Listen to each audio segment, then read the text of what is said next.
Hello friends, welcome back to my channel. So কিছুদিন আগে আমি লঙ্কার আচারের রেসিপি তোমাদের সাথে বলেছিলাম শেয়ার করব।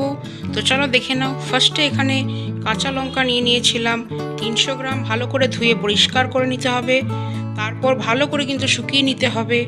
দরকার পড়লে একটা কটন ন্যাপকিন দিয়ে ভালো করে পরিষ্কার করে একদম শুকিয়ে নিতে হবে। কিন্তু হ্যাঁ, রোদে দেওয়া যাবে না, ফ্যানের তলায় শুকিয়ে নিতে পারো। এরপর সেই লঙ্কাগুলোকে কেটে নিতে হবে।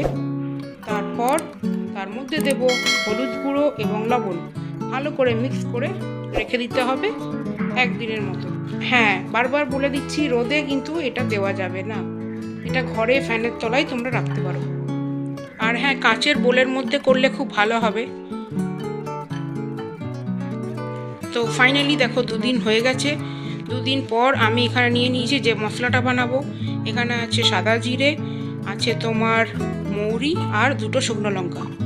অনেকে কালো জিরেও নিতে পারো, কিন্তু আমি নিলাম না ইচ্ছে করেই, কারণ খুব মশলা দেবো না আমি। তো ফাইনালি ওগুলোকে গরম করে পেস্ট করে নিয়েছি।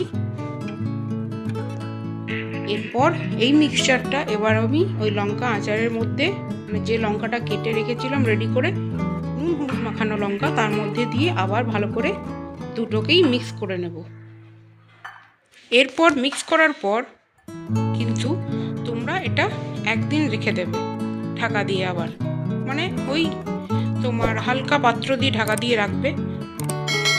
এরপর যেটা ফাইনাল স্টেপ, এটা করলেই কিন্তু আচার তোমার প্রায় রেডি।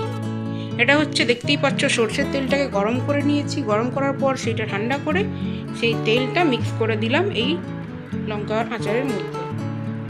ফাইনালি ভালো করে এটাকে মিক্স করে নেব, আর আমার কিন্তু লঙ্কার আচার রেডি। এরপর তোমরা যে কোনো কাঁচের জারে বা শিশিতে ভরে রাখতে পারো। অ্যান্ড এবার এনজয় করো। কোনোদিন নিরামিষ খাবার হলে সেদিন কিন্তু লঙ্কার আচার দিয়ে খেয়ে দেখবে, দারুণ টেস্ট হয় খেতে। তো আমার ভিডিও ভালো লাগলে অবশ্যই লাইক কমেন্ট করে দিও। তোমরাও বাড়িতে ট্রাই করো। সবাই ভালো থেকো, টাটা।